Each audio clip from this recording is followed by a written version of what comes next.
Yo, coming to you live from World Championship in San Jose. Welcome to the Living Legends podcast.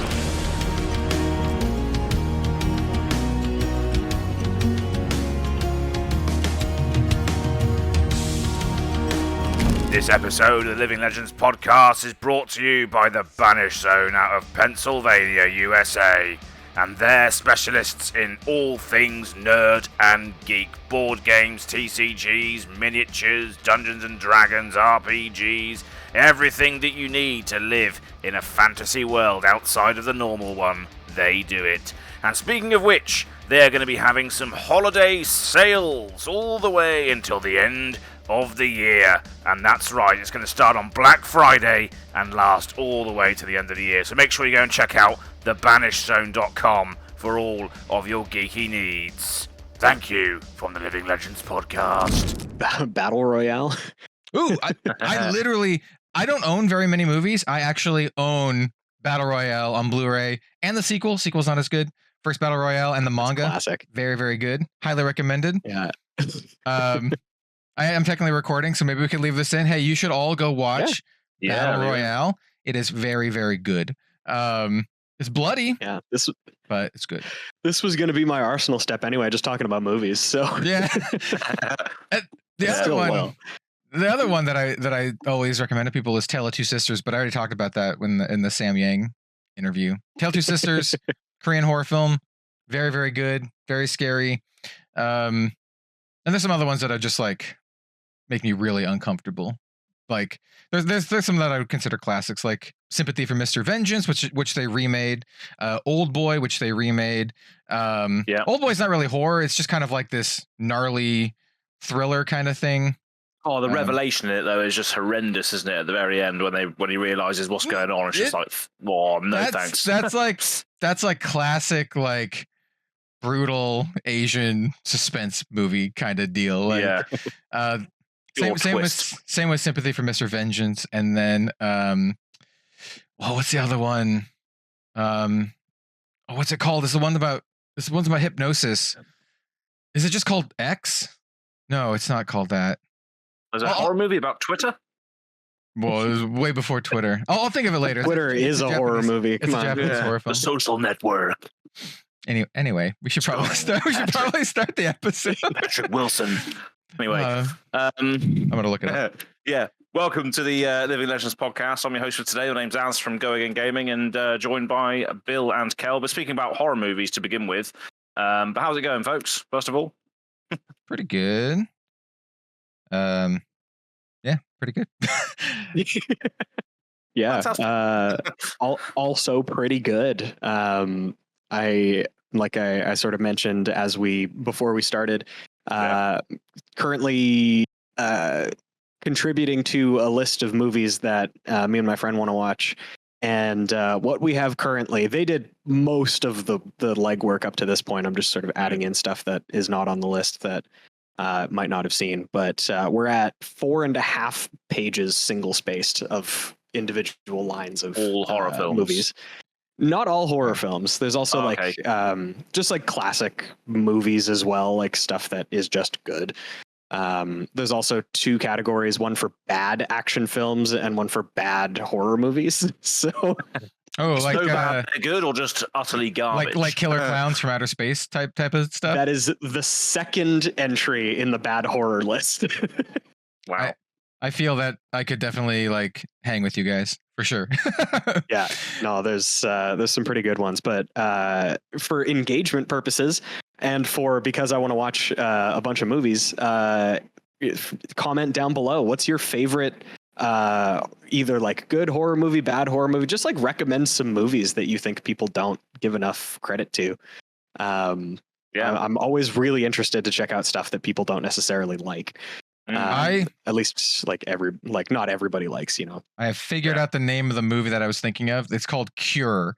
It's a 1997 Japanese psychological horror film starring Yakusho Koji, who is like a pretty well-respected Japanese actor, and it is notably considered a progenitor of the explosion of Japanese horror media, preceding other releases like Ringu and The Grudge, or Ju-on, The Grudge. Oh yeah, the ring, like the American remake was one that petrified me as a child. You know, some of the scenes in that were absolutely horrendous, and I think we spoke about it briefly on the previous podcast, which you should go and check out because you know the Sam Yang one was a very, very cool to listen back to as well. 3-hour podcast, pretty good. Yeah, but we spoke about like the long sort of drawn out shots that then sort of fill you with a sense of dread and all this. And I think it's, you know, a lot of horror films lose that these days in favor of just a thing, you know, jump scares.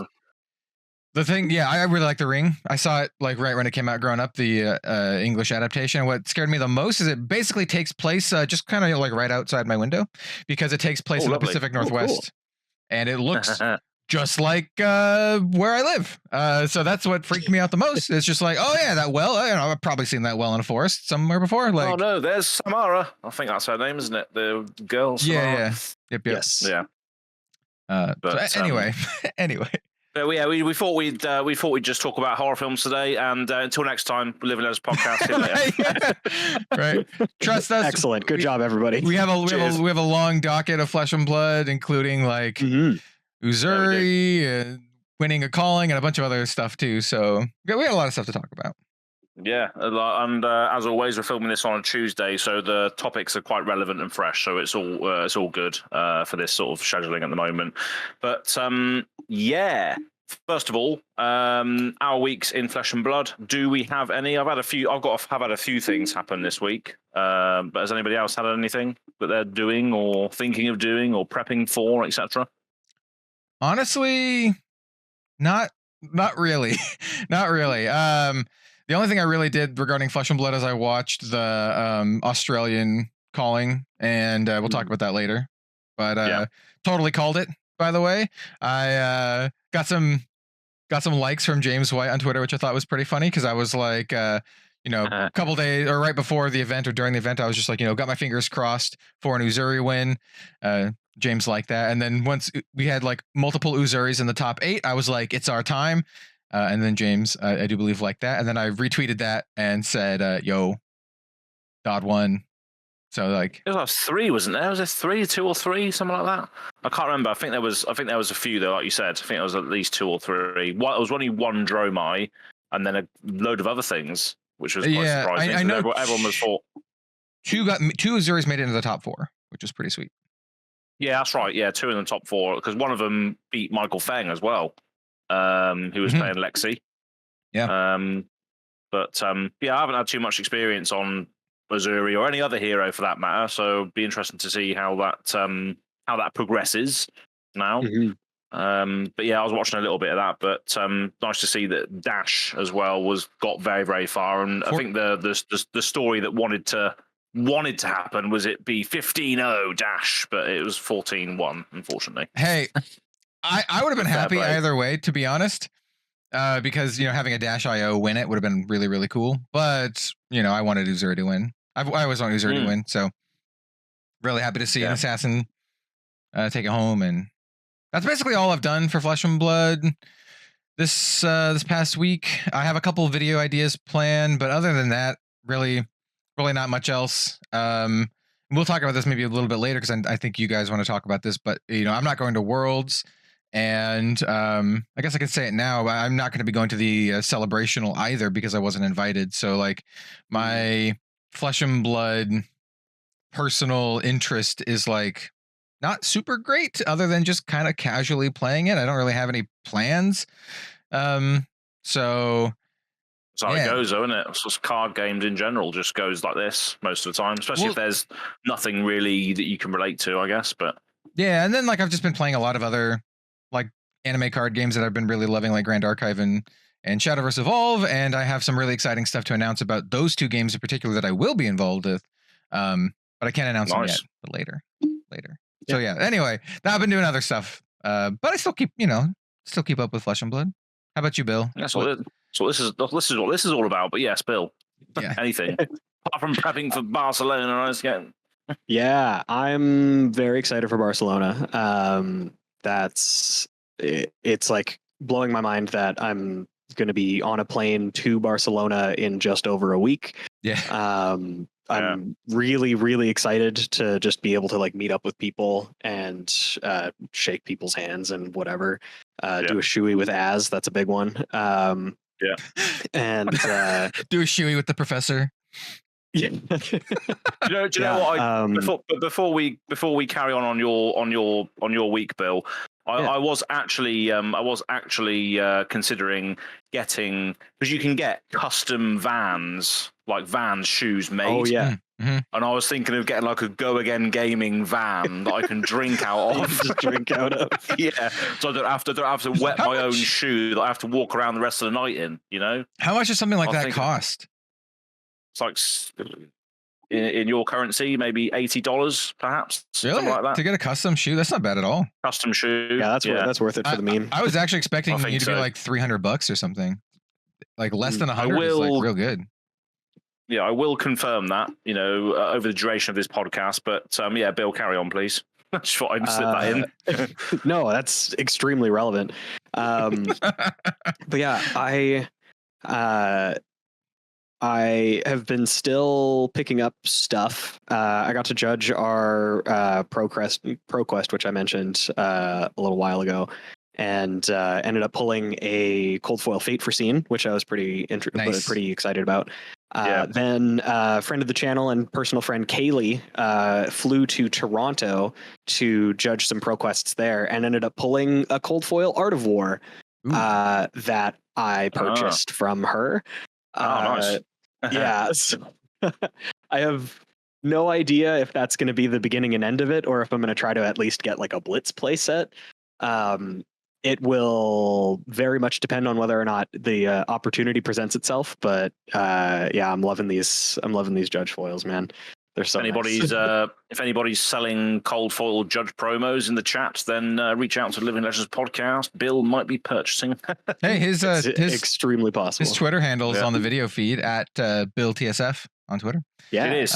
Absolutely. Yeah. That actually reminded me, Bill. There's one other thing that I did with Flesh and Blood, sort of this week, and it just arrived yesterday, which is why I totally forgot about it. So, if anyone knows me, you know that I am a big fan of Japan in general and a big supporter of the Flesh and Blood Japanese community. And for the Flesh and Blood Japanese Nationals, they had a custom playmat that looked really awesome. That was done by a well-respected like anime style artist. And I was like, that looks cool. And then one of my followers on Twitter from Japan, shout out to, I forget your name. I'm sorry, but shout out to you. They sent me it. Check it out. This is this is the Japanese Nationals Flesh and Blood playmat. If you are listening, it's got like this assassin lady with a katana, and she's got some kunai. Maybe she's more of a ninja, but she looks red as hell. And it's got this really sweet red background. And I was like, that looks awesome. And so, yeah, they definitely took a page out of the Holy Bible, didn't they? Yeah, Holy dude. Moly. Yeah, look at that. Yeah, looks incredible. That was that actually reminds me. I have a similar situation. One of the guys who got top 2 decided to sell me their ProQuest mat. Oh, nice. And it's Alluring Inducement art. Nice. Which I'm just such a huge fan of. Like, he was like, I don't know if I need more mats. And I'm like, I don't either, but if you're getting rid of it, let me know. That's a nice one. I can always, you know, I don't need a ton more mats, but when they're good, you know. Yeah, exactly. The person who sent me this, by the way, they go by him on Twitter, HYMN, and it's like at RebMasiPal or RebMasiPal, REBMASI_pal. They're the person who sent it to me. They're from Osaka, so shout out to them. Oh, sick! Yeah, nice. Yeah, I mean, if I was to go to Japan, I would love to do Tokyo, Osaka. You know, but yeah, it's just finding the time to do something like that. If you ever find yourself over there, I think you have to try and do at least a couple of weeks to try and make the most of it. Yeah, I'd love to go there as well. Would be sick. I'm just checking these vans. But I can't, still checking the vans. I can't find them, but my week has been pretty eventful. I haven't got it on me, but I got the playmat back from the Calling Taipei, which Alicia Liang signed for me, and then she also put on there Supreme Leader in her sort of native language, which was cool. Nice. I did a Twitter post about it, so it's a little bit old news, but you just reminded me, you're getting all your play mats out. I'm like, oh yeah, I had one as well, but don't have it to show off. But also speaking of art and all this sort of thing, I'm getting a artist proof done by UZURI at Nice. Worlds, so I've already paid him for it. I've already sort of sorted it out. I don't know what they are though. So what are, for the listeners as well out there, what are artist proofs? I don't know what they are. Are they on cards? Are they? Yes. Do you know what they are? So I have examples. yeah, I can go into this. I have many artist proofs. I think I have 30 or 40 sketched artist proofs at this point. Most of them from Flesh and Blood. I have a couple from Magic, and then I also have some from Grand Archive. So what an artist proof is, it's something that the developers or manufacturers of the game send to artists so that the artists can basically recoup a little bit of money from it. Maybe it's also as like a gesture of good faith to the artist. And what it is a card, an unofficial card. You can't play with the card in any sanctioned events, but it has on one side of the card, it has like the actual card face, and on the back side of the card, instead of having the card game's back, like the Flesh and Blood card back or the Magic card back or whatever, it's blank. And a lot of artists will use the blank back to sketch on it, or maybe just to do a simple signature or whatever. It varies to whatever degree that you're doing. I personally really love like all the sketches and stuff. I have like a ton of them. Do I have any? I don't think I have any on my immediate vicinity. Well, I do have a bunch back there, but there we go. There's a pile of them. They can. I always tell people this. You know, if you're getting like a hand-drawn piece of artwork, expect to pay for a hand-drawn piece of artwork. They're not cheap. Some artists do charge you a lot more than others, and some artists go, to be honest, a lot deeper into it than others as well. Some of them will do like rough sketches. Some of them will like basically paint you a whole picture, and you know, everything in between. I'm a big supporter of it, but at this point, I have so many artist proofs. Yeah. My favorites. I definitely. Oh, sorry. Go ahead. I was just saying my three favorites for Flesh and Blood artists, and shout out to them in particular because I've also worked with two of the three of them to do my own custom splash art. But that would be Crovius, Sylvia Meliani, and Soyame. They always do amazing artist proofs. They are absolutely gorgeous. All three of them do just astounding. So yeah. Also, you know, shout out to Izwardi. I don't have an artist proof from Izwardi, but I do have a custom like UZURI drawing that he did on a Shikishi board, which is like the next step. I think it's like kind of cool. Anyway, yeah. If Bill has some examples. I was just gonna say I thought I had more examples, and I have a full like binder of just my collection, my big collectible cards. And I have a bunch there that includes the first ones that I got from Carlos Cruchaga from Tales of Aria. I got like, what was it? I got the alt art Channel Lake Frigid. I got the Corsham and Crown of Seeds, I think, as artist proofs, and got sketches on the back of them. I was so overjoyed. I have the couple that I have as examples right now are ones that I got from Eric Klug. The Figment of War and Figment of Rebirth. He actually, I paid for the Marvel art versions, like the extended arts. And there was like a very minor delay because when I ordered them, he was like out of town or something. And he was extremely apologetic. So he just decided to toss in two of the regular, like one of each of the regular art too. So I have one of each art for those, and I just got them signed. Didn't get anything on the back, so they're just blank. But they are like cardstock. I think So they got, obviously you got your card, you got the card, the actual card art on the front, then a blank piece on the back. Yeah, because I think what Izwardi is doing for me, he's doing an actual hero portrait on the reverse side. So it's going to be like I think he done a load of them for the Rainbow X Pitch League as prizes. So I think if you saw those, it's going to be basically that, but it's the premeditate card, and then the note that I left Izwardi on the Google form that you have to fill out was sexy as Alia. That was all the instructions that you needed. Hell yeah! All right. So I can't wait to pick that up at Worlds. He's gonna pick it up from there. So if y'all want a little show and tell, I can do a little show and tell real quick. I grabbed 6 different artists. Always has to one up everybody else, doesn't he? Of course. It's less one up and more giving shout out to these artists that are amazing. Go for it. Yeah. So some of the cards are really fancy, and some of the cards are just commons that I really love the art for.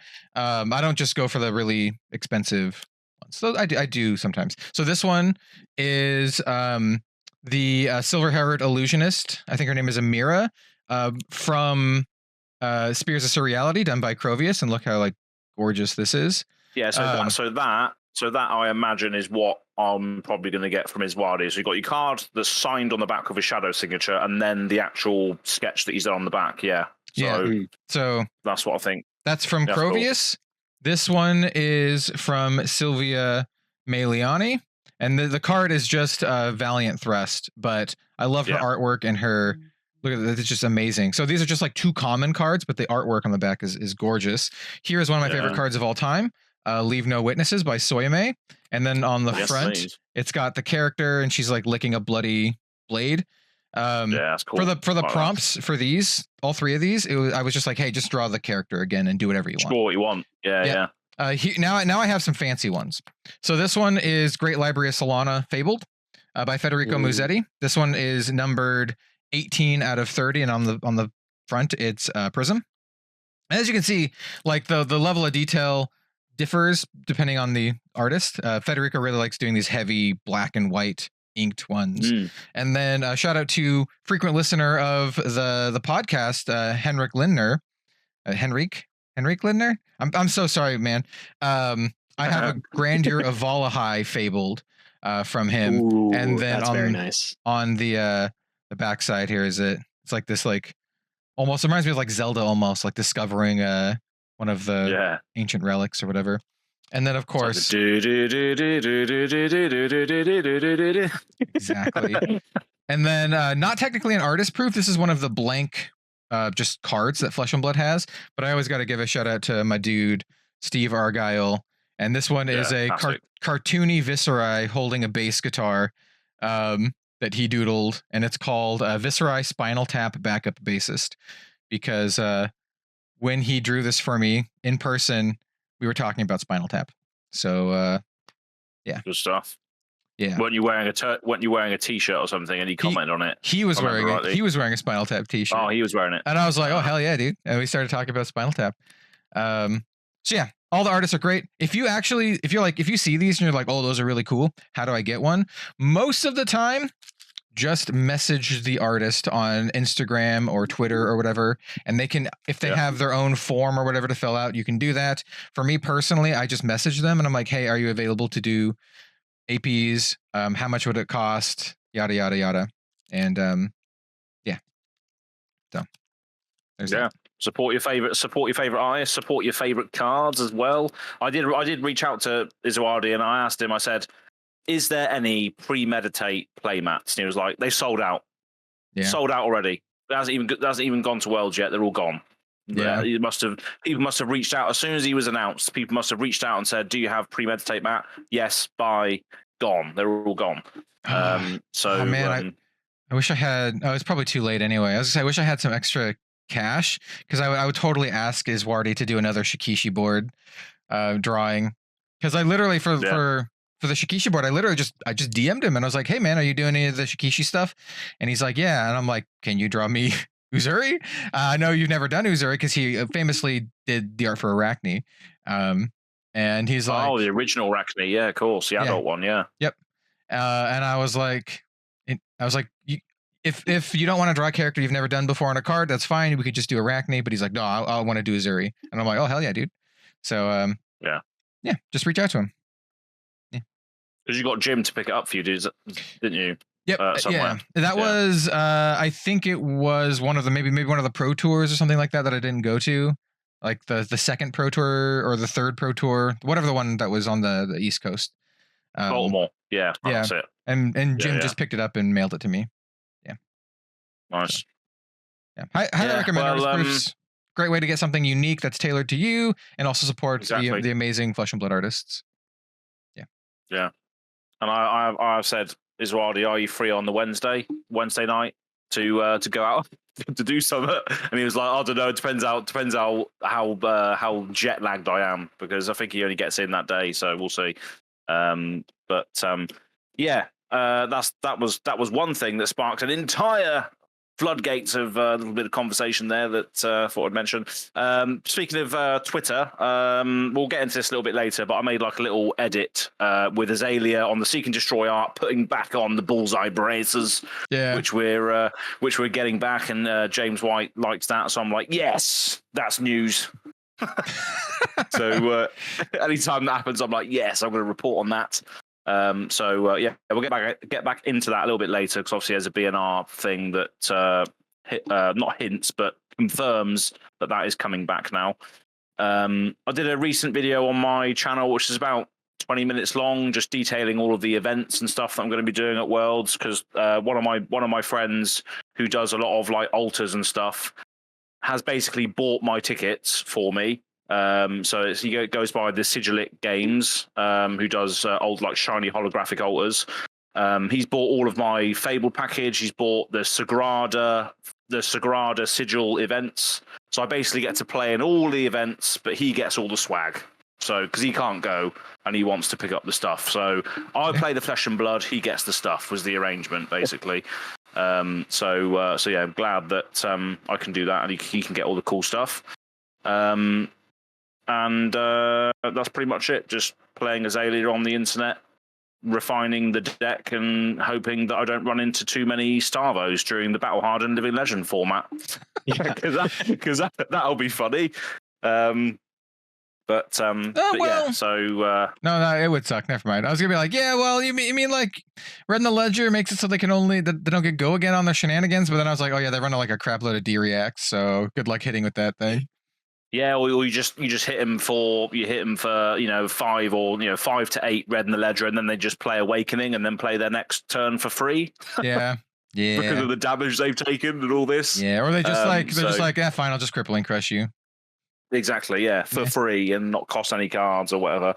So yeah, it's going to be funny, but I can touch on that later as well, because that's something that's happening in Spain. But with regards to the actual stuff that's going on in the actual Flesh and Blood world at the moment, so the banned and restricted happened.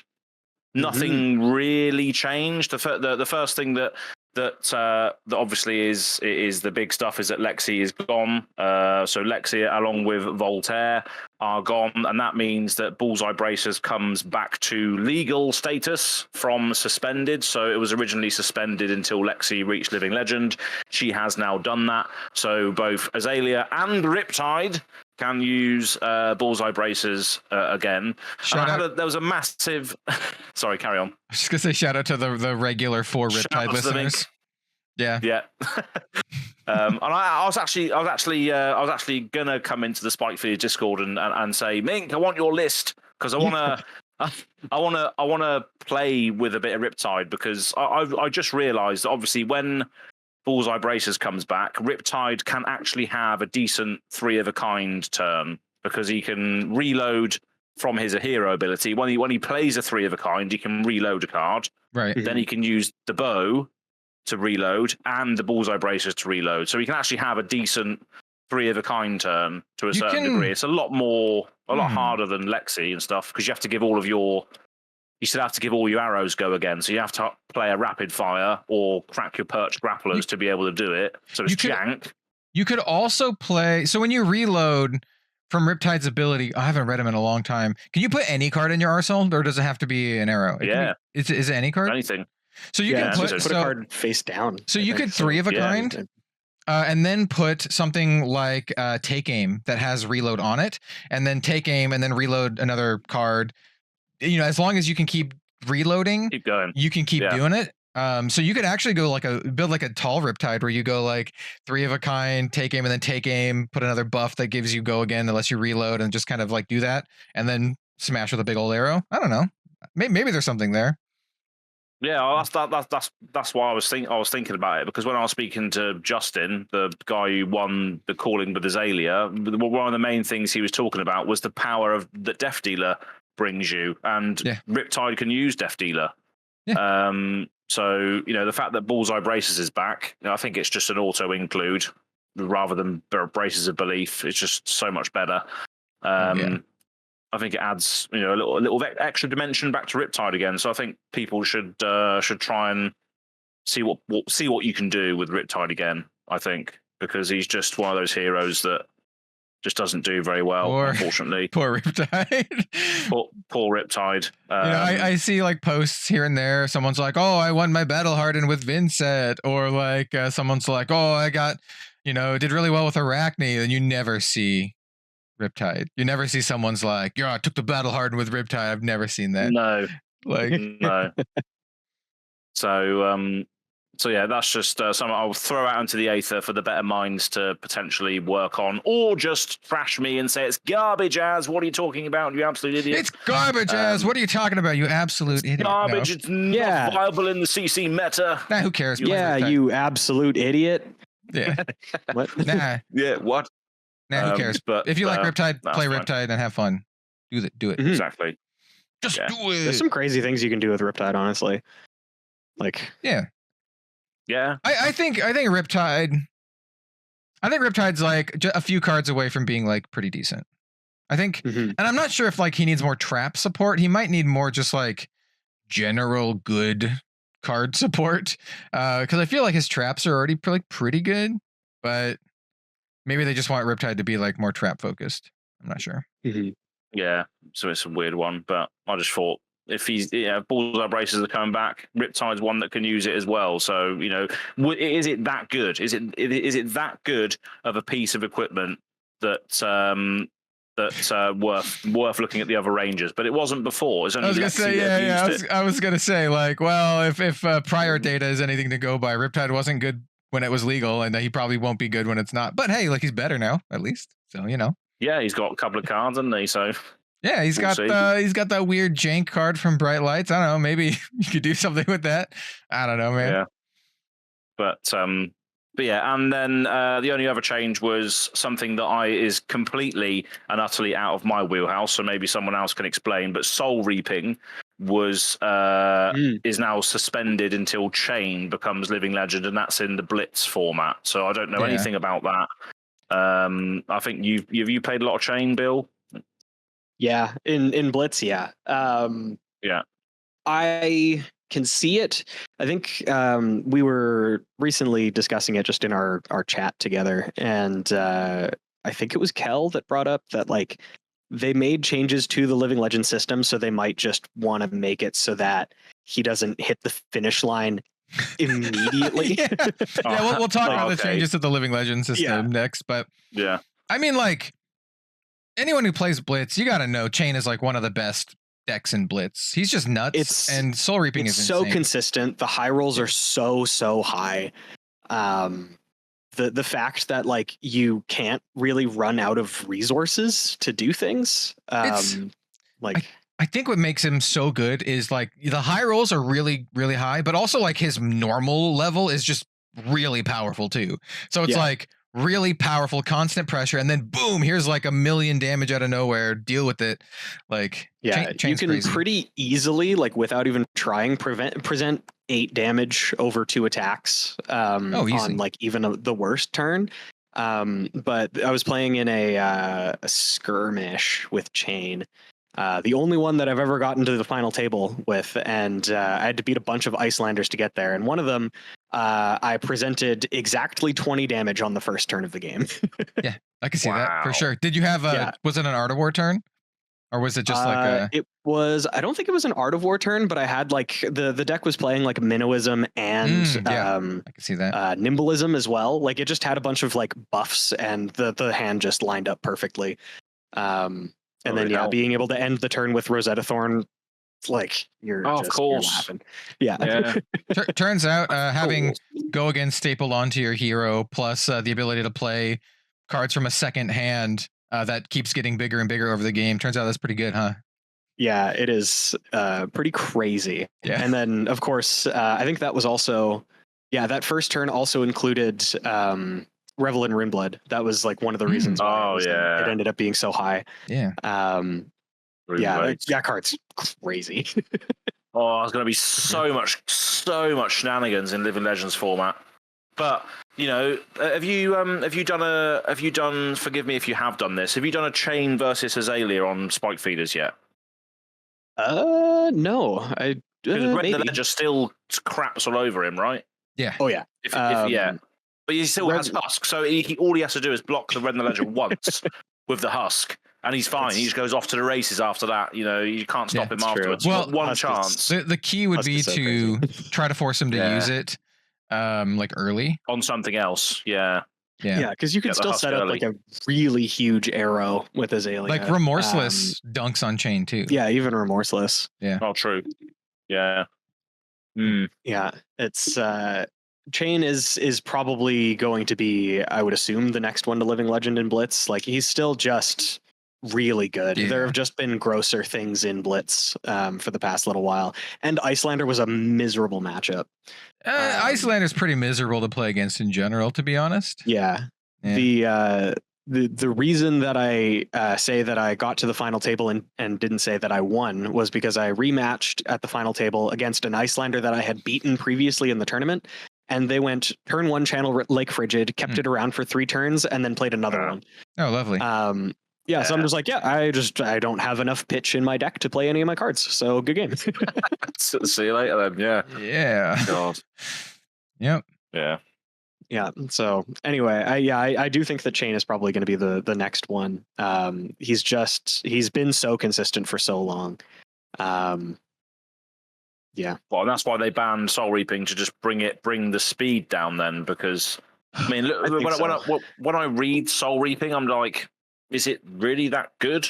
It is. Because I guess the fact that it has to be attacking a hero with 1 or more cards in their soul to give it go again is pretty much redundant, because you're probably going to have go again from a soul shackle anyway. Exactly. Right? Yeah, I've never had that line of text come up ever. Right. Playing Chain. You just give it go again with shackle or like Mavrian Skies. Yep.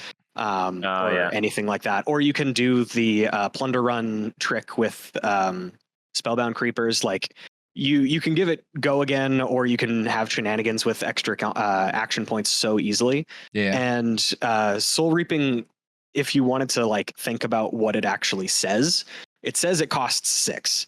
It does not cost 6. It costs 0 and adds resources. Yeah. In addition to keeping the things that you banish to get those resources, you still get to play them. It is just so unfair on so many axes. Like the fact that it's a 1-of also just makes that high roll that much bigger. So yeah, I don't know. I think it makes sense. I'm sad about it because Chain is my boy, but that's just the way it goes.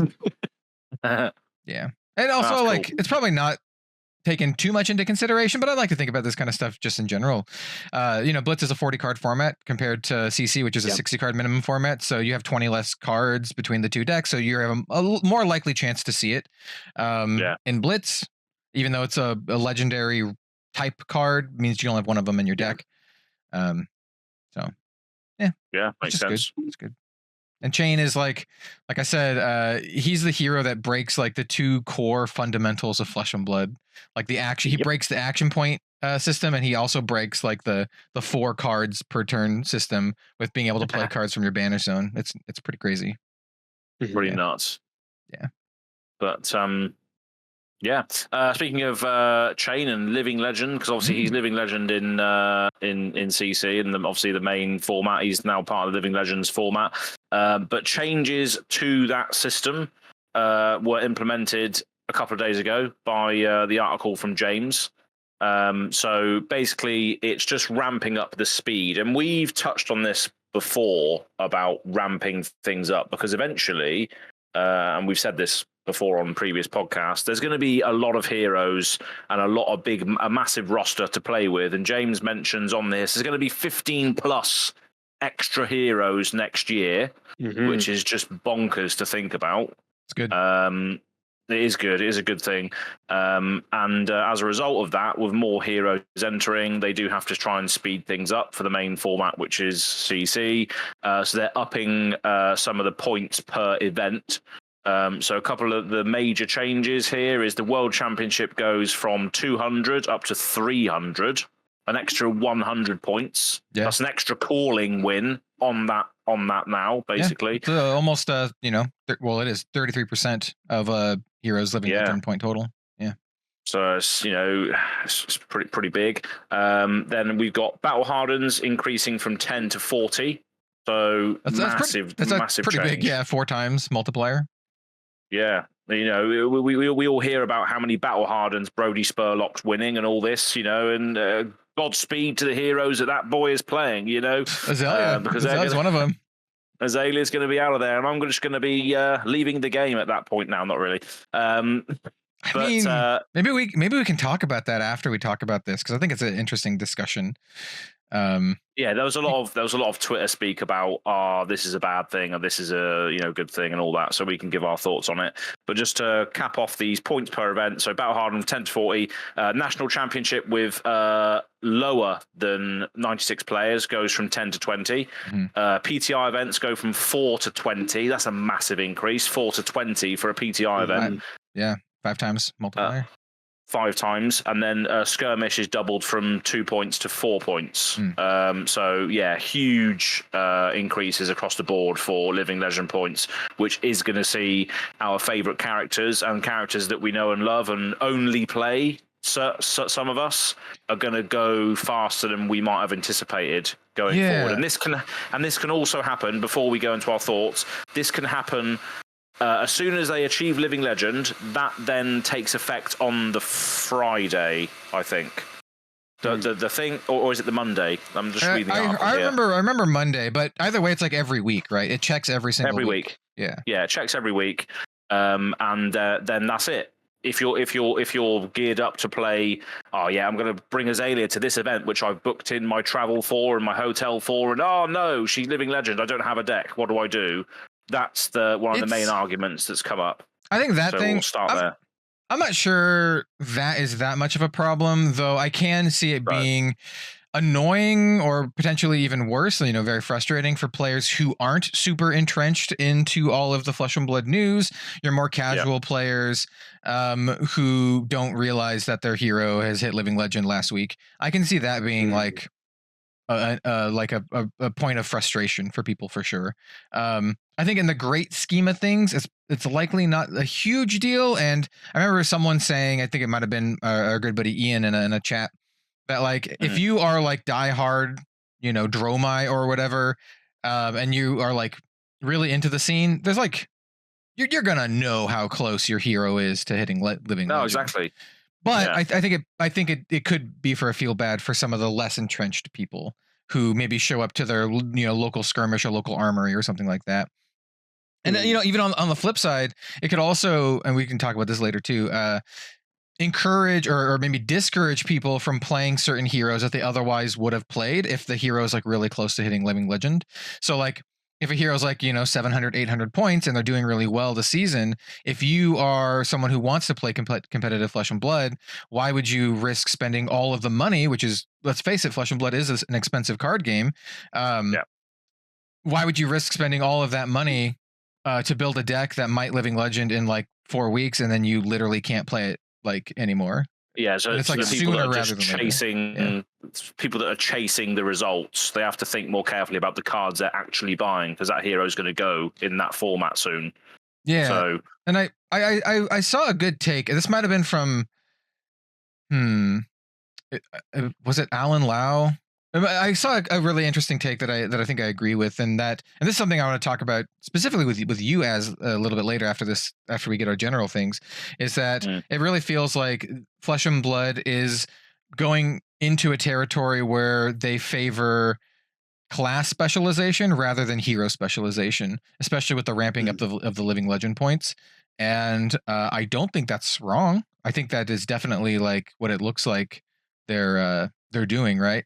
Because if the heroes can LL out faster, then that means that your beloved hero might be gone faster. But on the flip side, if they're printing more and more heroes every single year and every single set, that means you possibly, hopefully, this is the hope, that you have a replacement for that hero backed up, right? And maybe my hope would be multiple options. So like if Azalea hits Living Legend, hopefully it's like Riptide isn't your only option. Maybe you'll have another option. So yeah, I mean that's maybe subconsciously why I was thinking about Riptide earlier, and the reason I raised this point was if Azalea goes, because the Living Legend points is now accentuated, the only option now at the moment at least is Riptide as the only other ranger.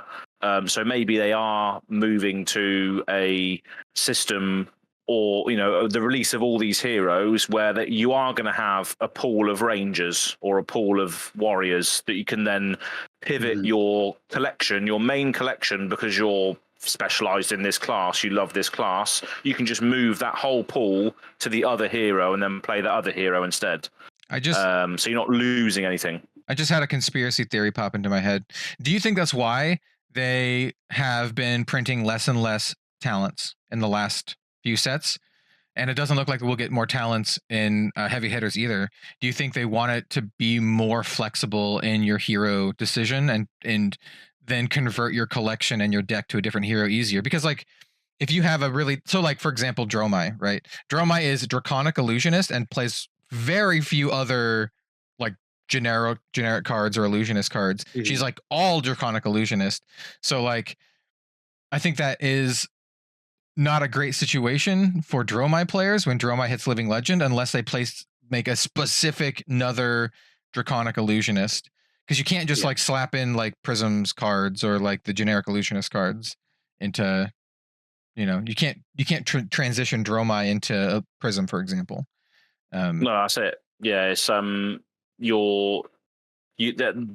the talent system, they were making it too specific to that hero, weren't they? Where if Dromai rotates out, all of the Draconic Illusionist stuff is just chaff at that point. You can do nothing with it. It's the same with the Light Illusionist. You have to then make an entire new pool for Light Illusionist only, because the other pool you can't access it any other way. You have to be a Light Illusionist to play the Light Illusionist cards. Whereas if it was just Illusionist from the start, it would have been a lot easier, because you could just add a random Illusionist in who can access everything, which I think is what they're doing. I can't speak to how true this is, but I can't help but think that maybe this is something they've realized and they're retuning how they're going to be doing talents in the future, because we really haven't seen it since. We haven't seen a new talent since Uprising, right?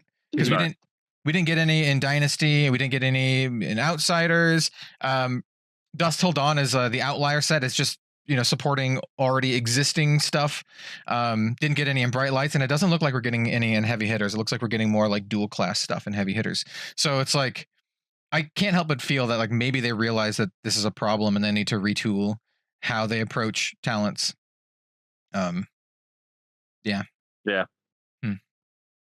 What do you reckon, Bill? What do you want to see? What do you think? What do you think is going to be the way to go forward? Yeah, I think having like I seem to remember at some point that James White said something about like, oh, the talent system is just what we envisioned like initially, and it kind of makes sense, but it seems like now they're in a position where like they're almost I feel like the decision to print 15 new heroes or whatever the number was is maybe just their hand being forced by the Living Legend system. Like you have all of these heroes that people love to play. They are incredibly specific. Their card pools are specific, and then they do well enough that they end up leaving. So it's like, okay, well now we have to make a new one, but this new hero might not like all of the stuff that the previous hero did. Like my first example that comes to mind is Chain versus Vincent. They are both Shadow Runeblades. They do not use very similar cards at all. Like they're pretty distinct playstyles. So all of the people that really liked playing Chain and already had all of the Shadow Runeblade stuff, you don't get to use a large percentage of it, so you still have that like sunk cost, this is gone now sort of feel. Playstyle different is completely different as well, right? So like it like Chain goes completely wide and Vincent goes like tall and control-y from what I've seen. So for Yeah, I've thought about it too in regards to like Arachne and Uzuri, because like they're both assassins, but like very different playstyles, very different cards, even though you're running a lot of assassin cards. And there's a little bit of overlap there. Like Uzuri is all about the stealth and swapping, and you play almost 0 stealth cards in Arachne. Arachne is more about contracts and mid-range control-y kind of gameplay, and it would be very difficult to to convert an Uzuri deck into an Arachne deck, for example. You'd have some overlap, but it would be easier, I will say, though. It would be way easier to convert Uzuri to Arachne than it would be for Dromai to literally anything else. No, exactly. Yeah, it's too unique, isn't it? You know, like she's the only character that does dragons. Yeah, it's like so parasitic, her mechanics are. Like, she's like, I'm the only one who does this. Exactly. And so I think I wanted to pose the question to you as, because we did have a conversation several episodes ago that was one of our more watched episodes, and I think I called it something along the lines of, does Flesh and Blood have a hero problem?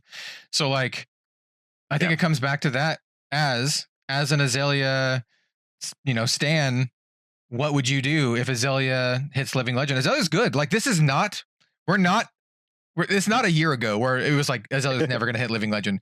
It's a very real reality right now. Azalea's legit good and played by good players. There's a possibility that Azalea hits Living Legend in the next year or so. Like, what would you do? Like, I'm curious. If there's assuming there's no like Azalea 2, right? Assuming there's not like another Azalea in like Outsiders 2 or whatever. Yeah. Well, if there is, I should be the one to spoil it. But when you're right, you're right. But luckily, I think for heroes at Living Legend out, what happens then? Oh, the Living Legend format. There is a place where you can play your decks if you want to play them, and obviously, if your hero rotates for the sake of being good or being a solid deck, then you can still play it in Living Legend format against the other best decks that have rotated out to a certain degree. So you can still play the deck. You just have to play it in those confines. You have to play it in those that format. That being said, as well, all of your favorite characters, I imagine, will also be able to be played in new PvE formats that we're eventually going to get. UPF, you can just have fun with it. There are a lot of the people that are not going to. Not really going to care. Azalea is a character. I love the character, but I'm not competitive. I'm not speaking for the competitive people and all this. I'm just speaking for myself, really. But there's loads of other formats that you can play Azalea in, or there's loads of other ways you can enjoy it. So I'm not that fussed when it happens, and if it happens, it happens. Yeah. But yeah, there's going to be other ways to enjoy your characters that you've known, the whole time you've been playing the game. I have full faith in LSS that they will allow you to still play those characters somehow around a kitchen table, at least. Yeah, I mean, like, Lexi is like one of my favorite characters of all time, and I still have her Blitz. I still play Blitz Lexi. Yeah. Blitz, yeah. Again, Blitz is another thing I could just go to if I want to. I do really think that the Living Legend, just in Eternal formats in general, are going to be more important in Flesh and Blood going forward. Probably starting very soon, to be honest. Yeah, because it's the game really does reward you for, playing a specific hero. And that's why I was saying, like, maybe they want to, alter it to be more class focused rather than, or like class specialized than hero specialized. Instead of being like, I'm an Azalea main, you can just be like, I'm a Ranger main. For the competitive minded folks, for the people who just love the character, then you'll have to do other things, like I said. But exactly. Overall, we didn't actually say our opinions of this change. Overall, I think it's a good change to keep the competitive meta healthy and varied. If this is the caveat, if they continue to print more and more heroes, and if they give players more options for those card pools. So I think it's a good change if players have more heroes and more options for the card pools. Because, keeping it fresh, keeping it, balanced, I think is really important from keeping player retention. Yeah, and sorry, before you go, Bill, I just want to say, as a spectator of the high level events, I don't want to watch the stale meta that we ultimately get ourselves in because we're waiting for another BNR announcement. You know, nobody wants to play in these events because they know Lexi's going to Living Legend, and people are going to be playing Lexi just because she's the best deck, and they're just going to jam it to try and get their PTIs for LA or whatever. Spectators do not want to see that. They want to see the fresh thing. They want to see what's going to happen next. You know? Yes, that is true. I agree. Most people, like whenever I work coverage, we always try to get more exciting interesting things on. Yeah. But I will give credit to the current meta. We had 6 major events and 6 different heroes win. So I will say that. Currently there is some variation there. And we have potential to see more with Dash.io being 14-1, being like a new breakout, new breakout hero, which is awesome. And I'm really happy because I think Dash is like one of my favorite heroes from that set. It's just such a cool mechanic.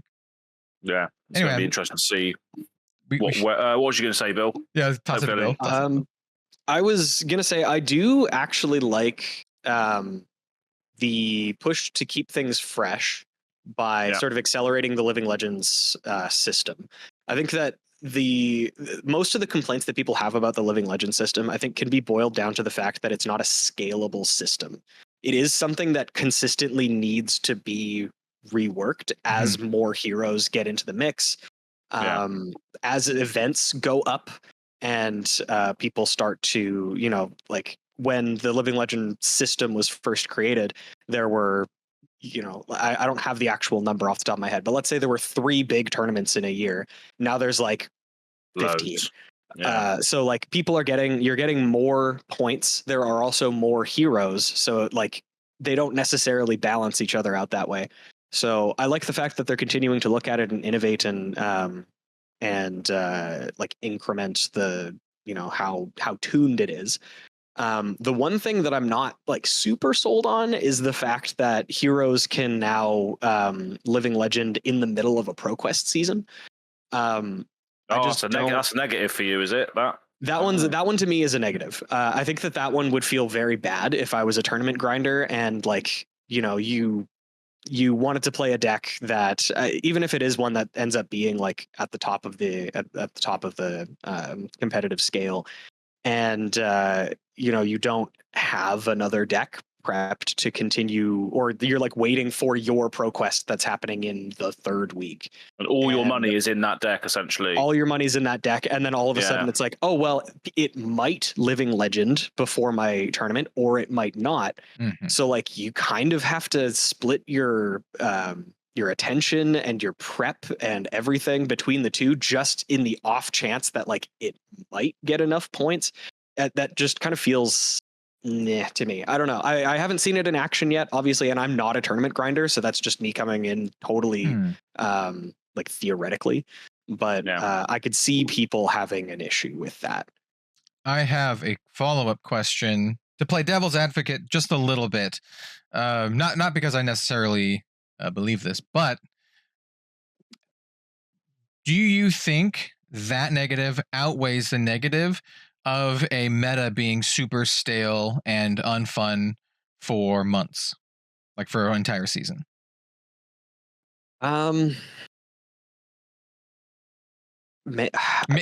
guess the core of the question is: does a hero hitting Living Legend mid-season, is it bad just in general, or do you think it's because it's too frequent? Is the 1 week thing too frequent? Maybe it should be less frequent than 1 week, maybe a couple of weeks or a month or something like that.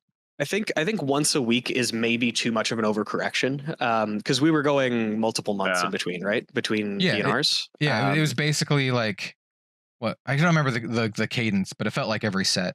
Could have been like every. Like, it felt like every 3-ish months, 4-ish months. So going from once every, 16 weeks to once a week, feels like maybe a little bit too extreme of like I say, an overcorrection. So I do think that more frequent would be nice, especially instead of having your meta or the meta as a whole being completely terrorized by this deck, and it's like, oh well, they hit their points, but it's still 2 weeks until the next BNR, so we can't do anything about it. Maybe that Yeah, could be. Maybe that situation could be something that the store or the person who's holding the event could then make a call on to say, if LSS gives that store the power to do so, you could say, right, well, this is living legended, but you can still register a deck or whatever. Maybe it could be down to the local scene or the local store that's doing it to then deal with that issue, perhaps. I don't know. I wonder if changing the cadence from the new change, which is 1 week, to like every month. What if it was like at the start of every month, like the first of every month you had it, and then that way people would have like an entire month to prepare if your hero living legend out. Yeah, I think that would make more sense. Give people like a maximum of 4 weeks with any given like really offensive deck. And potentially be able to have a little bit finer control over what the meta looks like as well. Like you say, you could have this Bullseye Bracers ban or suspension or whatever you want to call it, and potentially only have it in effect for 4 weeks instead of an entire BNR cycle as it was previously. Those corrections could just start to keep things a little bit fresher. So I do agree with keeping it with making it more frequent than it was, but I think that once a week is too much. I think that it is. Yeah, I can see that. It just feels like a lot. Yeah, I think it definitely, like I said, earlier, I think it definitely can and likely will lead to some pretty big feel bad moments for folks who aren't hyper entrenched players who just show up at your armories or skirmishes or whatever, and they're like, like players like who maybe aren't content creators and stuff, like, I play Azalea, and then all of a sudden Azalea becomes really good and competitive, and they're like, oh yeah, she living legend last week, you can't play her anymore, and they're like, what? Since when? You know? And then your mate's like, it's all right, you can just use Riptide instead. There you go. Just transfer the deck over. Man, Riptide have a whale of a time. It doesn't even work. Riptide's like all these traps and D-reacts and stuff, and yeah, he's got this awesome new bow, Barbed Castaway. You can use that instead. Use that instead of Death Dealer. Barbed Trash Away. Barbed Trash Away. No. But also on the flip side of that as well, people that are playing competitively, I think, are going to have their brain switched on enough to understand that the deck that they could be playing in this event is close to Living Legend, and that they probably will have a backup deck going forward. I think that's probably within their sense to be able to now contemplate that situation. I think the big question is like what percentage of those players are who take up the overall player base, right? Like, is it like 50%? Is it like 1%? Like how many players are that player? How many people are just playing at home and don't watch all these YouTube videos, don't keep up with all of the, the competitive results and all that kind of stuff? I'm not sure. I don't know. But yeah, interesting to see how the LGSs and the event organizers handle situations like that, because I imagine they will come up, but I don't know how often. Well, I guess we'll find out. Yeah. Hey, and like people listening, let us know what you think on this issue. I don't think it's like clear cut, and I think it's kind of a problem that Flesh and Blood has like made for themselves, right? So it's kind of interesting to watch. Yeah. Like I said, but, I don't think it's too much of a big deal in the long run, but I do agree with what Bill's saying, and I think maybe a month kind of cadence would be a nice little medium and give people proper time. And also, I don't think a month of a stale meta is like that bad. If it's like a meta, it's like a really bad, and they LL in a month, I don't think it's that bad. Yeah, no, it's not too bad. It's not too long. But then, sort of coming off of what we were saying earlier about the potential shift that we might be seeing to having multiple heroes in one class that you can then put your cards into, that could be something that they're trying to do, so that when this happens, you still got a pool of cards that you can transfer from one hero to the other, if that happens, right? So worst case scenario, you might be able to just say, okay, can't play Azalea, but I'll play whatever the ranger is that's not Riptide. Right. The other sexy looking one. Not well, Riptide's got a bit of sexy energy going on, but you know, if you're into bloaters from Left 4 Dead, sure. Absolute bloaters, yeah.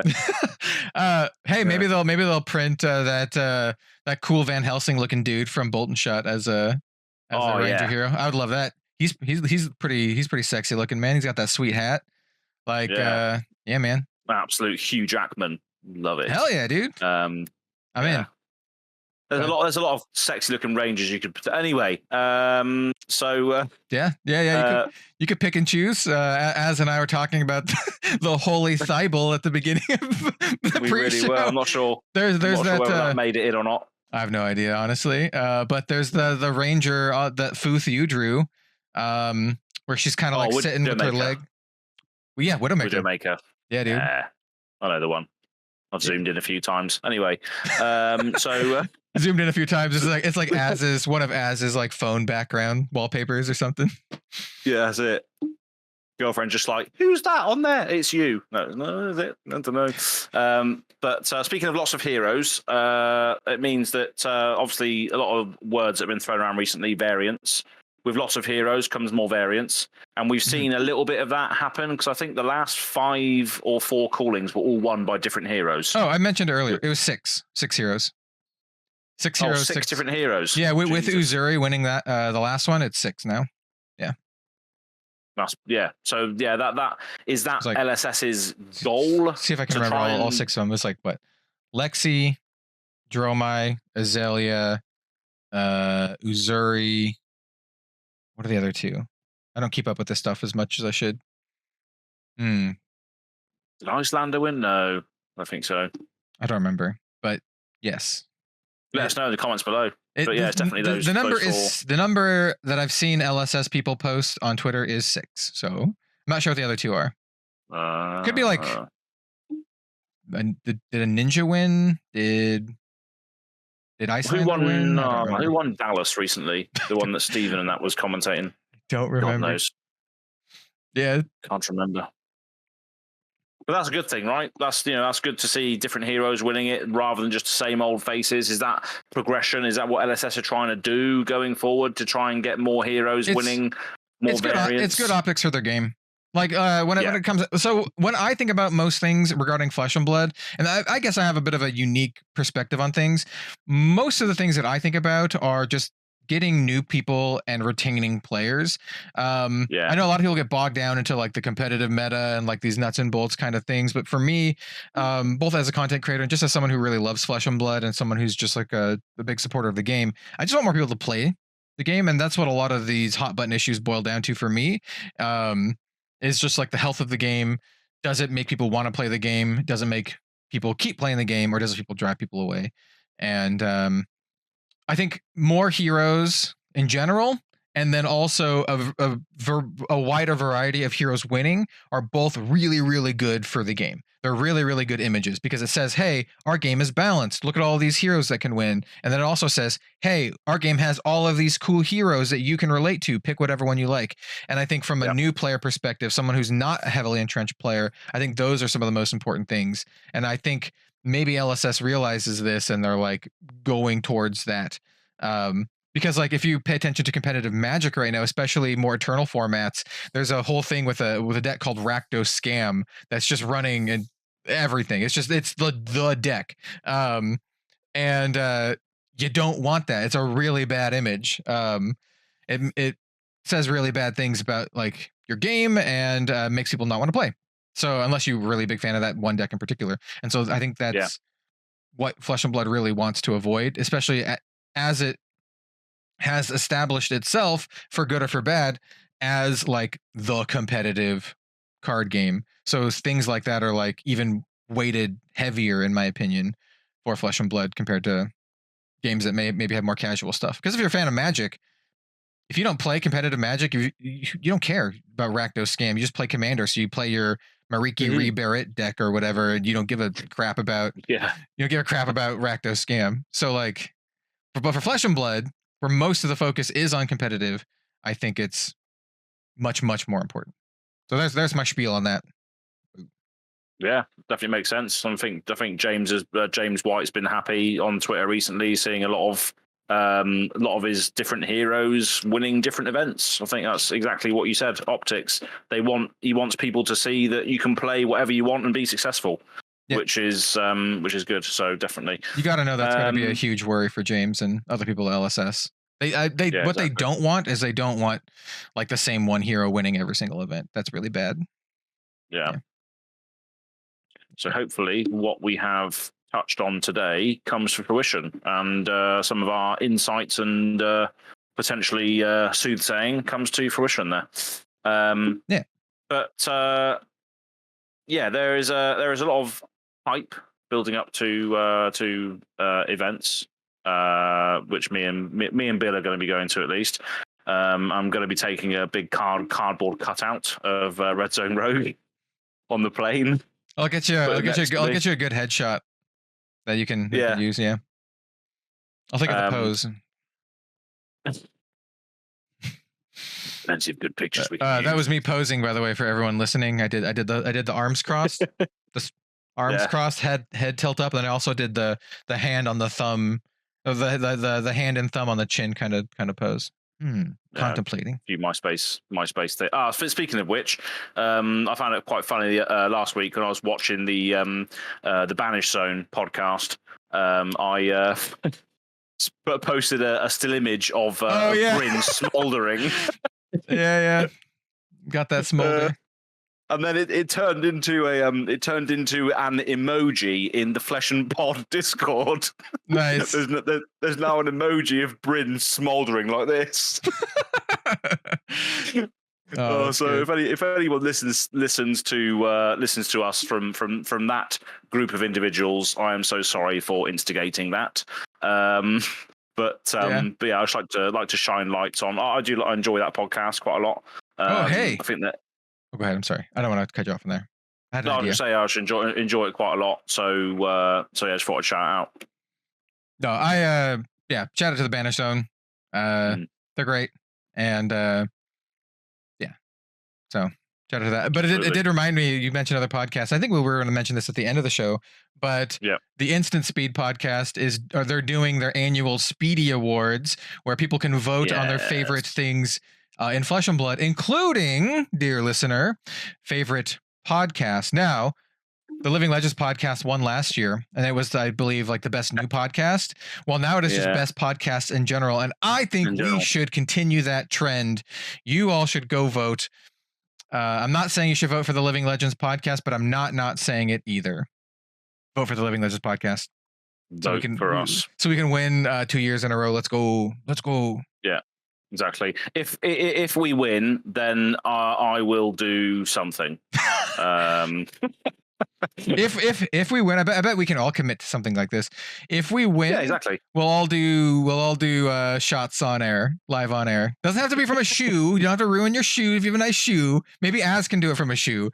But we could just do regular shots, because we think we all probably have some liquor on hand, right? Yeah. Well, we could. Yeah, exactly. We can definitely commit to doing something like that for sure if we take it. For sure. Yeah. So that's your incentive. If you want Living Legends podcast drunk edition, we can do more than one shot, by the way.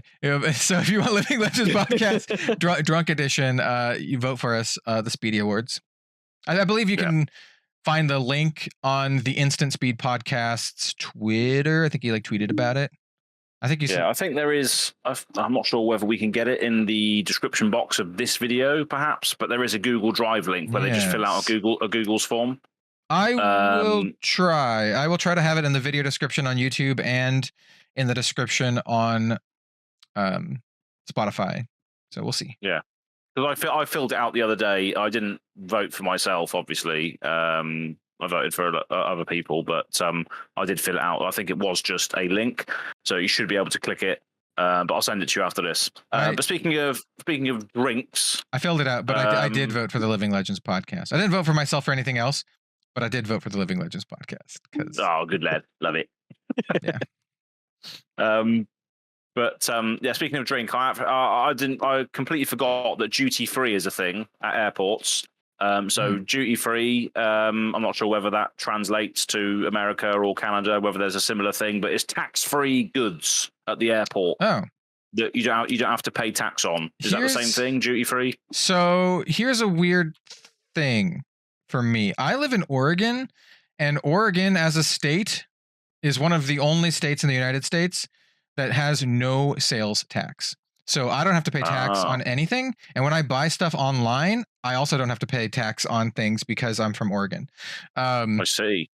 However, Oregon pays for it in other ways. We have a pretty heavy alcohol tax that's baked into the price, and we also have a pretty heavy property tax and some other. It's just baked into other things. But I don't pay sales tax anyway. It's a thing. People from the neighboring states sometimes go to Oregon so they can buy stuff without having to pay sales tax. People like to come down here and buy cars or TVs or expensive stuff. It's more state driven more than anything else. Yeah, because it's UK wide, completely different thing, I guess. Yeah. Yeah. So basically, in the airports in the UK, there's a thing called duty free, which means you don't pay tax on. Well, I don't know the ins and outs. I'm not an accountant or anything, but you don't pay as much as you would at the Tesco or the Asda or whatever. And there were you can pre-order things to go and get before you get on your flight, and I pre-ordered a litre, which is quite a large bottle. It's like a kilogram of rum. Oh, you bought a liter of rum? Yeah, like a full, like a full, like a Rita of rum. Rita, lovely Rita meter maid, drinking that rum all day long, dude.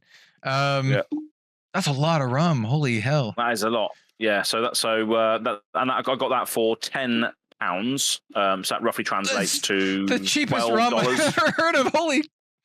Holy crap, yeah, and dude! It's Sailor Jerry's spiced rum. Oh, that's even better. Okay, £10. It's not even crap rum. Sailor Jerry's is like one of my favorites. Crap. No, I love Sailor Jerry's.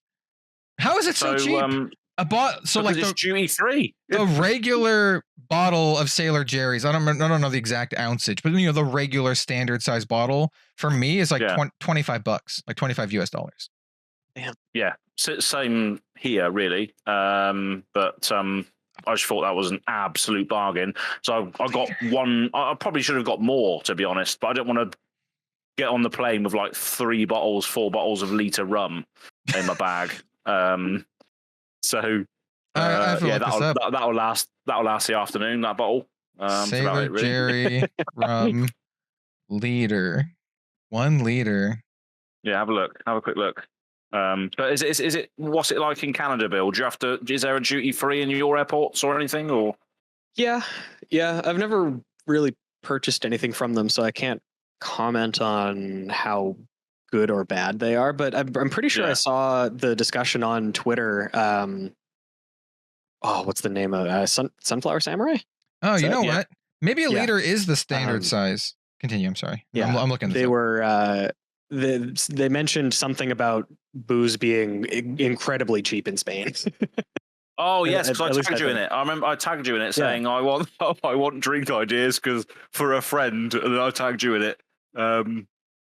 But yeah, they that's it. They tagged they put in like Irish creams and stuff. They tagged us in a load of creamy beers, not beers, like spirits, like liqueurs. Yeah, and they tagged us in a load of creamy. Load of creamy things. Lovely. I actually think 1 liter. Maybe I thought a liter's bigger than it was. I was thinking a liter is like one of those big jugs, like a milk jug size. So I actually think a liter is smaller than I think a liter is the standard size, is what I'm getting from the internet. Maybe, but what was it? What's the cost of that? It says Sailor Jerry rum liter $19 from Liquor Liquidators.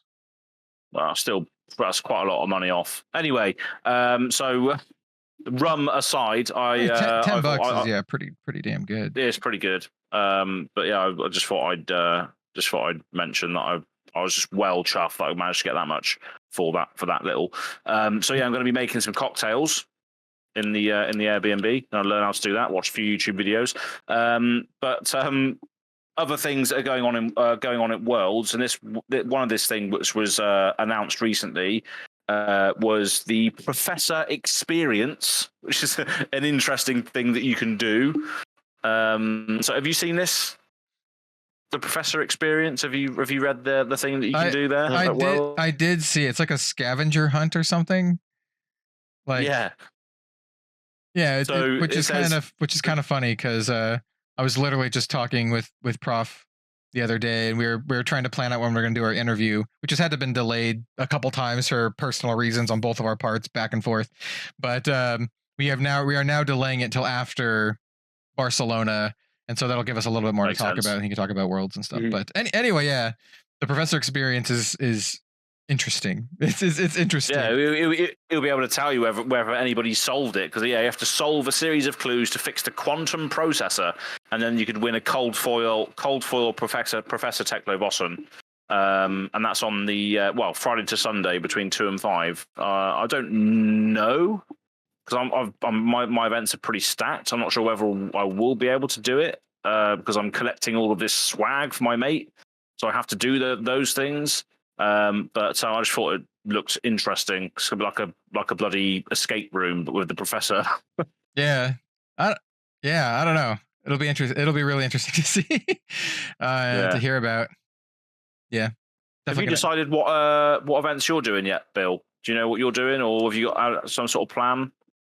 My plan, honestly, is just to kind of play it by ear. Yeah. If that means that I miss out on like the actual official events, I think that's fine. I anticipate like meeting up with a lot of people and like playing games with random people, or just like going out for lunches or drinks or whatever. Like from my experiences so far with like Magic conventions, you play approximately like maybe 1/10 of the actual game that you want to play, because the rest of it is like you're meeting up with people and you're shaking hands and saying hi. Yeah, and I like that. I mean, there are people who just like grind games the whole weekend, but for me, I'm with Bill. Like the most fun for me is just being able to just like hang out. If you want to go get lunch at whatever time you can go, just go get lunch. It's great. So yeah, that's pretty much what we did last time at Worlds. We didn't really play much at all because you were just there meeting everybody for the first time, and it was just awesome. I am kind of obligated this time, even if I just show up and get the thing and then just go away. You can drop from the events, you can still grab the stuff and go. So it depends what happens there, but yeah, should be good just to meet everybody. So. Yeah, that's pretty much it, really. Living Legends format is obviously happening as well on the Sunday, which I am in. I'm going to be playing in. Depends how it goes, how many rounds I'll do. But there was a little poll that I put up on Twitter recently, which is quite scary as someone that's going to be playing Azalea. And the poll was, if you were playing Living Legends format, what hero would you play at Worlds? There were 97 votes, so basically nearly 100 votes. 11% was Chain, 44% was Starvo. Yeah, great. 15% was Prism, and then 28% was Other. So I imagine Other is obviously Lexi, Icelander, Stubbies, Fi, whatever hero you like. Yeah, Viserai, Skeletor, and all this. Whatever hero you want to play with those degenerates. But that's not looking like a fun time for Azalea being 44% Starvo. Yeah, So, but I've never played against Starvo ever. I wasn't really playing Flesh and Blood in that meta scene when Starvo was around. So, did you guys ever play against Starvo? Is it just a crap time in general? I mean, it's not as bad as against Oldhim, but it's not great either, to be honest. Yeah. Starvo just it's the type of thing where, especially if they have Awakening, you're damned if you do and you're damned if you don't. It's not bad. That was the matchup. It was like you do everything that you can to try to race them so that they don't get you down to like sub 10 life. If they get you to 10 life, then you're dead. Because they have Dominate plus Hammer just on deck. Like basically you start with 30 life against Starvo. That is like my experience with it. Interesting. And if you do try to race them and you don't get past their defense reactions or their fridges or all of the stuff that they have available, then they Awakening, they search for a free Crippling Crush, attack you with it with Go Again, and then Icy Hammer you. And then you're out of it, and they have all of the tempo again. It was ridiculous. It's a ridiculous deck. And it's not one that I'm looking forward to playing in the Living Legend format. That one is Seeds of Agony Chain with Revelant Runeblood. Are you gonna do Duskblade or Rosetta? And Duskblade. Yeah, dude. Yeah. Duskblade against, like, I think if you play Chain and you don't have Duskblade in your sideboard for Oldhim, you are doing it wrong, because I'm pretty sure it's close to a free win. I think that matchup is irredeemably imbalanced. Yeah. It's gonna just end up being massive. You're just gonna start clapping them with like a 20 attack Duskblade. Yeah. They're just like, they're gonna be holding on by their fingernails for dear life, and you're just gonna be like, one resource attack you for 15. Yeah, as long as you can keep up the requirements for Duskblade, which I think is what you need, a non-attack and an attack or something to that effect. Yeah. As long as you can keep that up. I'm just reading it because I haven't read it in so long. So yeah, one resource attack. Whenever you attack with it, if you play the attack action card and a non-attack action card against +1 counter. That was right. And then if you don't play both, it removes them all. Yeah. Yeah. So you just need to do a non-attack, attack with Go Again, then Duskblade.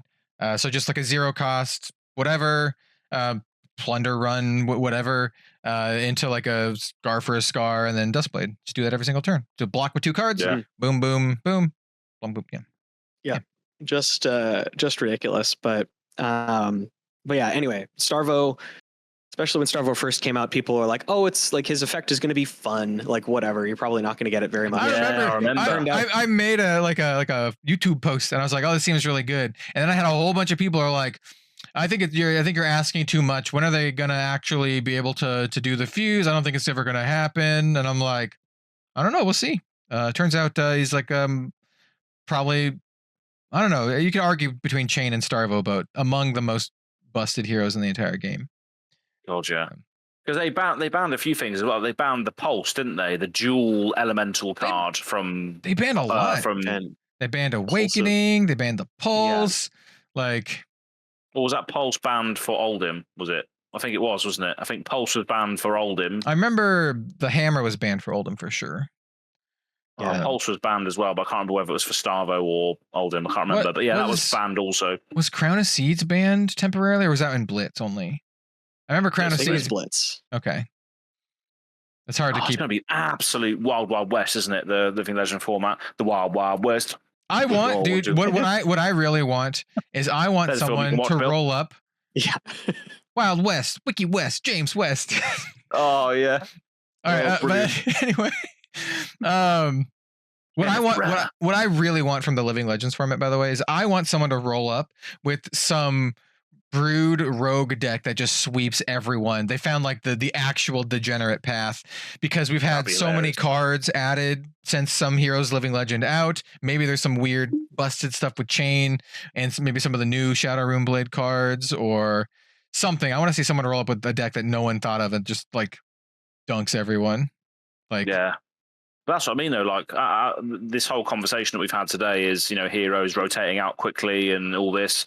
That makes the Living Legend format even more diverse as well, because you're going to have loads of people enter that all the time and make that hopefully shake up. Hopefully people adopt the format and actually play it. One of the, I don't want to call it a problem, but one of the patterns I see in Flesh and Blood is like a lot of people are really on like the CC is the best format and no one should play anything else kind of train. And so hopefully people, adopt more formats. For the sake of people who actually care about those other formats. Yeah. But I mean, that's pretty much it I've got on the docket for today. One thing I wanted to mention before we go into a few other little bits before we go off today is the Escape from Southmore Part 3. Ooh. Yeah, boy. There was also that question that Kale Kale asks. So if we want to do that for the Oh yeah, that's not on here actually. So if we want to do that for the mailbag, I think it's actually a fun question, and I think it's one that we could also throw to the viewers because it'd be a really cool conversation in like the comment section if people wanted to answer it as well. Because I don't know, I think it's just kind of a fun. I think it's just a fun question. It's not just engagement bait. I legitimately think it's a fun question that I would like to hear people's opinion on. Definitely. Sorry to cut you off on that, but I got excited. No, that's right. Yeah, it's all relevant. But yeah, that's going to come out soon. The last part of our campaign, which was a 4-5 hour session. It's like 5 hours, but it is so good. If you like, it is a good one. D&D sessions and stuff, y'all are missing out. Go watch it. The first 2 episodes are really good. I think the first one, I've listened back to them. The first one's kind of a slow burner, but in the second one, we really pick it up, and some really cool stuff happens, especially with like a large beast in a containment chamber that Bill inexplicably really wants to go say hi to, and opens the containment chamber.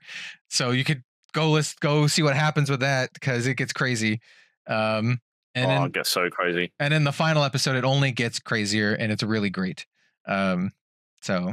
Yeah, I think that's just like the first episode is just like everyone's like getting into character, and it's like getting the nerves off and that, because we want to make it a good experience. So yeah, it's just one of those things that first one will always be a little bit slower for us to all get into it, but then as we discover our own characters and that, it just falls naturally.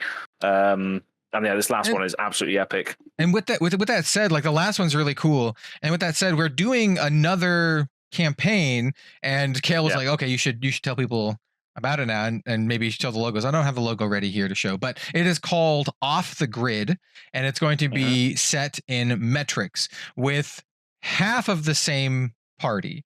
So Bill and Az will be reprising their characters. I'm playing a new character, and we're having another person join us, Max Ferocity, who will also be playing obviously a new character.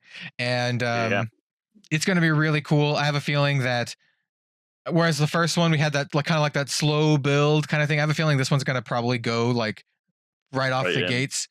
And we're looking to improve like production quality and stuff. I've been talking to Kale about having like a fun little animated intro at the beginning of each session, and then we also have official art. Well, I shouldn't say official art. It is fan art from Sam Yang, who drew our characters. Once again, you can see that in the last Living Legends episode. But just having like Sam draw our characters, just kind of upping the general quality, I think is going to make it a lot more fun for everyone. Really excited. Definitely. Yeah, it's a lot more uniform as well, because everyone had their own pieces of art for what from whatever. So it's going to look a lot more cohesive now. Everyone's art is on the same thing. So yeah, you can see how that was portrayed in the last episode. It's so cool. We got a recent update for that, didn't we? Which wasn't on that episode. It's so good. Here, maybe sick. Maybe while you read out the question for Kale, maybe I can go find the image here. Sure. Yeah. So let me just go back onto the other chat. So Dead Summer Art on YouTube. Go and check it out. Does some fantastic lore-based content, and obviously is the fantastic DM for our sessions here. Mentions. Where is it? Damn, I've lost it. I'll scroll up a little bit. Speak amongst yourselves, viewers. Here we go. If you are transported as your current selves into the world of Wraith, this is a question for you listeners out there as well. So if you were transported as your current selves into the world of Wraith, what do you think you would be? Do you think do you think you have the skills to be a hero? And if so, what class? I'll go first. I would be a bard, 100%. Because I do have some vocal ability, whether that's screaming or singing. So I would use that as my sort of inspiration to others to do things, I think. So I think I would probably be a bard, or a bard in a general sense as a jester, just an absolute laughing stock of a human being who's just in the team for everybody to laugh at, because he's an absolute idiot and drinks from his shoe. So I would probably be some form of bard, I imagine, which is a class. in this game. We're yet to see. No, we're not. Melody is an actual thing now. I was going to say we've only got Yorick, but no, we have got Melody now. Hopefully, we get more in the future. I would probably be a bard to answer that question. So viewers, let us know, and I'll throw it over to whoever can take the reins after that. Okay, so before I do that, for the visual people out there, here are our characters. It looks rad as hell. Sam's done it in like a black and white style, almost like a comic book style. And I'll leave it up to you to guess who they are if you didn't watch the episode. But yeah, it's super, super cool. Really looking forward to it. This is just like an updated version of the sketch. Sam is going to add some more finishing touches. And we're going to be using these for both the thumbnails but also for like our character portraits and stuff. It's funny you said Bard, because I was like, I have the answers that I would like to say, but then I have like the realistic answer. And the realistic answer, I would like to say something cool. Like it'd be like, oh, I'd be like a powerful wizard or something. But the reality would be more something akin to like either a bard or on brand, a rogue, someone who uses talking to their advantage, because I've made my entire career out of just talking. Your charisma. Yeah, it'd be like charisma based. I'm not like the most athletic person, though I used to be. I used to play basketball, so I was like fairly athletic. Maybe rogue is maybe the right call. I didn't even think of sports related things you could translate into a character. That's a good idea as well. Yeah, but maybe I was just really lucky, and I was a sorcerer, and I was just born with the ability to do magic, because that's what sorcerers are. They just have it in their blood. So maybe I was just maybe I just get really lucky. But my honest answer, if I want to translate it over, would be like probably a rogue, right? Especially the kind of rogue that uses more like charisma checks and that kind of stuff than anything else. So. Mm-hmm. I mean, you could answer this question in a variety of ways, couldn't you? Like, transferring actual skills into things that you have over to a character, or what you'd want to be if you're in that world, I guess. Because the character that I made for D&D would be something representing what I would make in a cyberpunk game or an RPG or Baldur's Gate. If I was representing myself as a person in that game, I'd want to be a ranger warrior sort of thing. I usually make a lot of different characters, to be honest. I don't really self-insert as much, especially since I play a lot of female characters.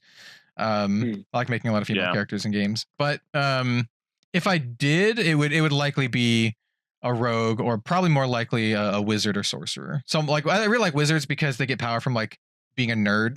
They basically just study, and that's why they're powerful. Yeah. It's just they just study, and they're just ultimate nerd skills.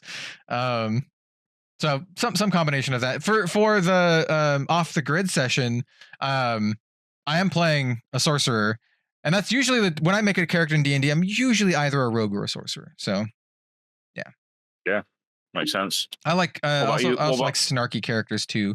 And if my enjoyment of fiction is true, most of the characters I like end up dying. So they always die. Out. Yeah. Kale's going to write a death of a character in there finally. Maybe actually that could be really interesting. Anyway, I just thought of something. Yeah. Anyway, go ahead, Bill. How about you? What would you be? I honestly don't even know. Like level 1 commoner.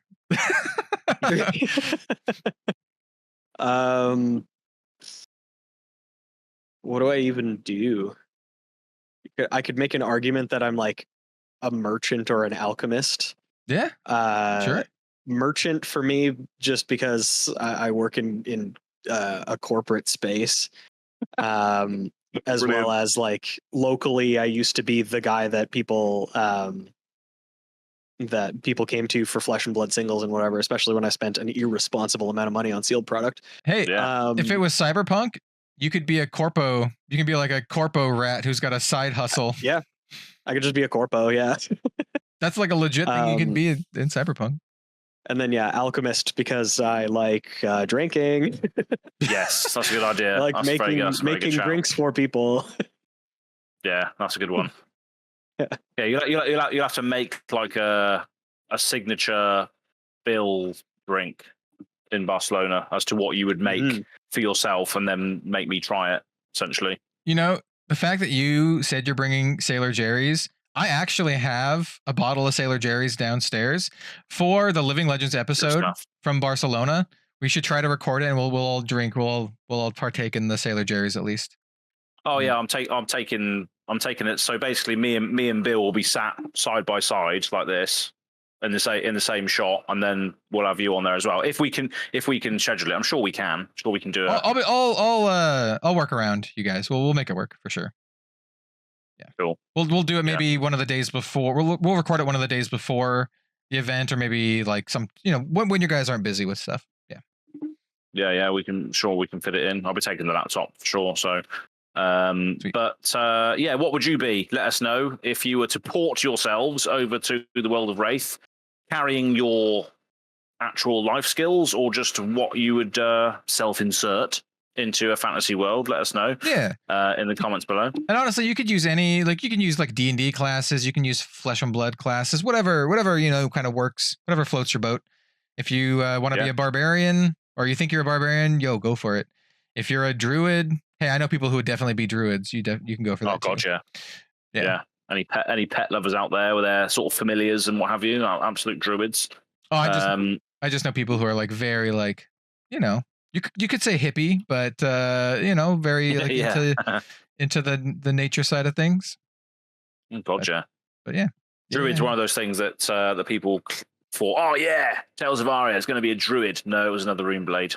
Dude, people thought there was going to be a wizard in Tales of Aria. People thought there were going to be an assassin in Monarch because of Monarch and killing a king. Turns out they just waited and did that in an Uprising, or in Dynasty.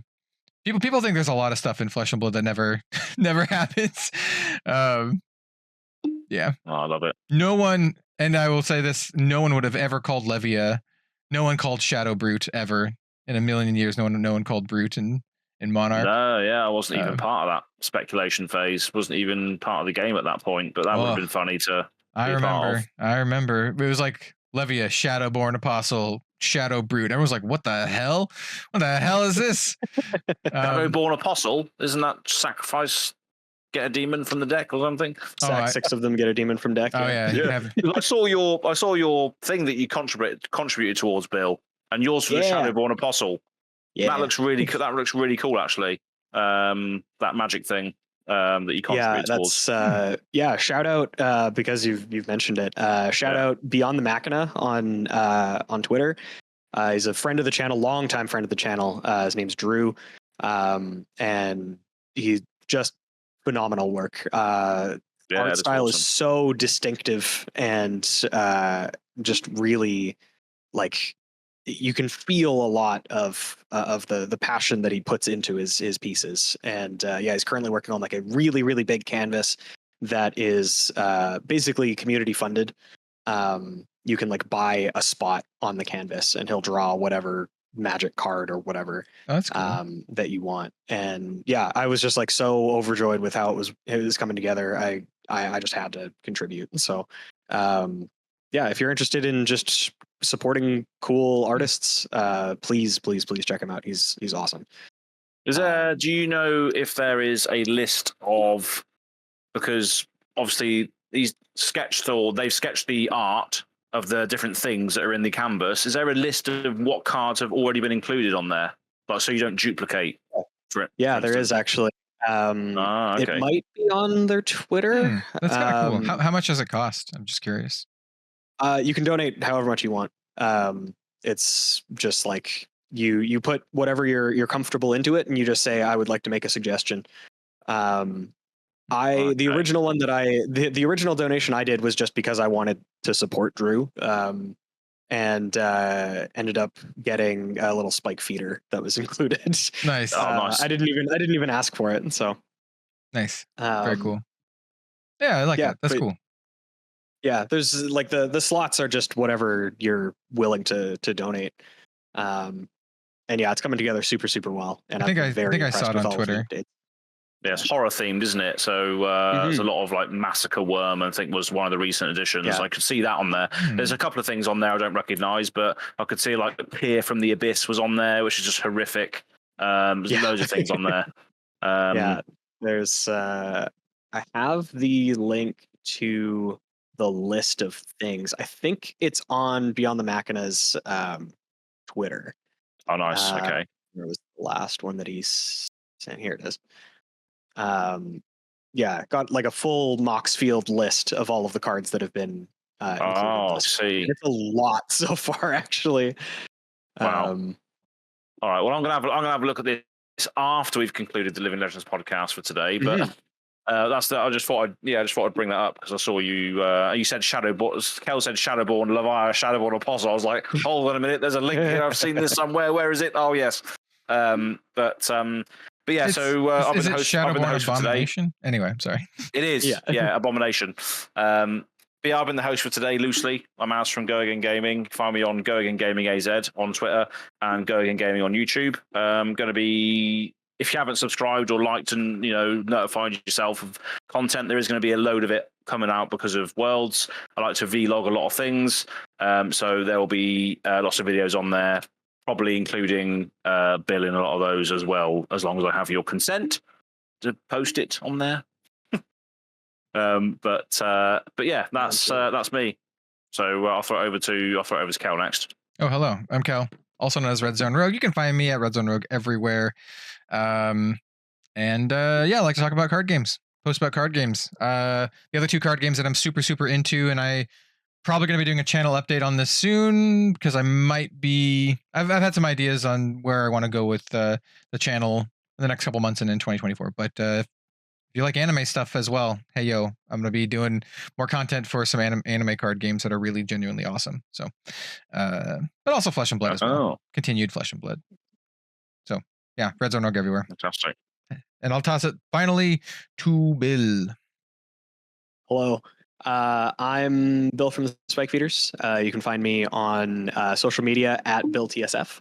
You can also find me on YouTube at Spike Feeders Fab. We do live edited gameplay content. If that's something that interests you, you should definitely check us out. We are going to be posting at some point. I don't have an ETA. I know I've said this a few weeks in a row, but we're going to be posting live UPF with the Round the Table product. Awesome. It was a blast. It was super fun. Yeah. And if you wanted to see how that went, then be sure to drop us a follow so you can be notified when it comes out. Hell yeah. Awesome. Good stuff. Apart from that, we did our Arsenal step at the beginning. So reverse Arsenal step. Yeah. Reverse Arsenal, just how I like it. Yeah. But apart from that, we'll close it off for today and see you to do it all over again next week here on the Living Legends podcast. Cheers, folks. See you around, everybody. Bye. Bye-bye. Sweet. Whatever the theme tune is at the end. I can't remember what it is now.